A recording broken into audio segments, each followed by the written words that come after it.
Nú ætlum við að skoða hvernig við mælum horn. Hérna sjáum við horn. Það hefur 2 arma og hornpunkt sem er hérna. Og við notum verkfæri sem við kallum gráðuboga. Hann lítur svona út. Það eru til 2 gerðir af gráðubogum. Það er annars vegar hálfur hringur og síðan heill. Við ætlum að byrja með hálfan. Það sem ég geri er að ég legg oddpunktinn hérna, miðjupunktinn á gráðuboganum, yfir hornpunktinn. Síðan reyni ég að hafa þetta þannig að annar armur hornsins sé meðfram þessari línu hér. Skiptir engu máli hvort það er hérna megin eða hérna megin. Og þegar ég er búinn að því, þá skoði ég, ok, armurinn er hérna megin. Það eru 2 kvarðar hérna nefnilega. Hvor kvarðinn byrjar í 0. Það er svo ytri. Þannig að þetta horn er 10, 20, 30 og svo heldur þetta áfram upp í 100 og reyni ég að lesa eins nákvæmlega ég geta á þetta. Þetta er cirka 112 gráður. Nú skiptir engu máli. Ef ég hefði valið að gera þetta svona, setja hornpunktinn yfir,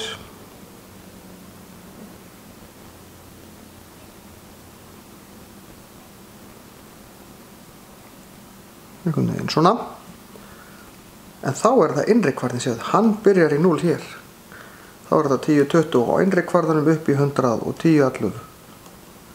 Ég fæ líka 112 gráður. Það skiptir engu máli hvort ég gerir svona eða svona. Ég fæ alltaf sömu niðurstöðu. Það er sem sagt þetta horn hér sem er 112 gráður. En það er horn líka hér. Hvað ætli það sé stort? Þá get ég nýtt mér það, ég veit að hringur er 360 gráður og bara dregið 112 gráður frá. Það er það sem við gerum oft, en ég get líka mælt. Og þá þarf ég heilan hring, gráðubog sem er heill hringur. Og þá ætla ég að mæla núna. Ég gerir nákvæmlega eins. Ég set hérna viðstriki þegar að passa að hafa það hérna megin, það sem 0 er, það er grunnlínan og reyna að vanda mig. Síðan þarf ég að betra að snúa þessu svona og það er nefnilega að horfa svolítið á kvarðan. Ég þarf að sjá hvar 0 á honum er. Það er 0 hér, kannski verið 0 hinn megin líka. Og svo hvar ég er að mæla þetta horn og þá vil ég sjá að þessi kvarði fari í 10, 20, hann byrjar hér, þá er þetta innri kvarðinn alveg þangað til ég komin í hérna 248 gráður. En það passar það, ef ég legg saman 248 og 112, þá fæ ég 360. Það er ágætt að vita það, því þá veit ég að ég hef verið að gera rétt. Hérna, þetta horn, hérna er ytri kvarðinn, því hann byrjar í 0 hérna, 10, 20 og cirka bát 24 gráður. En hvað gerist þegar ég er með horn sem er svo lítið að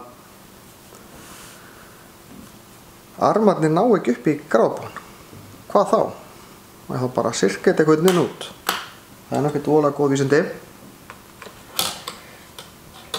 Þá er ágætt að leggja eitthvað beint eins og til dæmis reglustiku og sjá, nú sé ég núna að þetta er það bil, þetta er svona það bil 65 gráður. Ég get líka jafnvel merkt inn á hérna ef ég vil. Þannig að þetta horn hérna er 65 gráður. En hvað ef við erum beðin um að teikna horn sem er 50 gráður? Þá þarf ég að byrja á að teikna beint strik og þá verður annar endin á strikinu, skiptir engu máli hvor, að hornpunktinu mínum og þá stilli ég gráðubogann yfir, merki við þar sem eru 50 gráður. Því sjá ég er með ytri kvarðana því hann byrjar í 0 hérna, þessi strikið mitt er. Og nú get ég notað annarkvort reglustikuna á gráðuboganum sjálfum eða aðra reglustiku í punktin sem ég var að teikna og ég kom með 50 gráðu horn. Ef ég á að teikna til dæmis 250 gráðu horn, þá ger ég það nákvæmlega eins. Skiptir engu máli hvað hornið stórt, nema það erfitt að teikna 250 gráðu horn með þessum gráðubúa, þannig ég ætla að velja að gera það með þessum. Og það stórt horn þarf ekki endilega verið þess að það má verið þess átt. Sér að ég legg gráðubúan svona yfir þetta, þá sjáu þið að núllið mitt hérna megin. Þannig ég þarf að telja hérna upp í 90, 180, 250 hér. Og þá þarf ég reglustiku, ég er ekki reglustik á kringnum. Og nú þarf ég að passa mig. Þetta horn hér ekki 250 gráður, heldur þetta hérna megin. Þetta hérna horn 110 gráður. Því það afgangurinn á 360. Þannig að það skiptir miklu máli að kunna að nota gráðubúa rétt og vita hvað ég að mæla. Ég að mæla hérna megin eða hérna megin?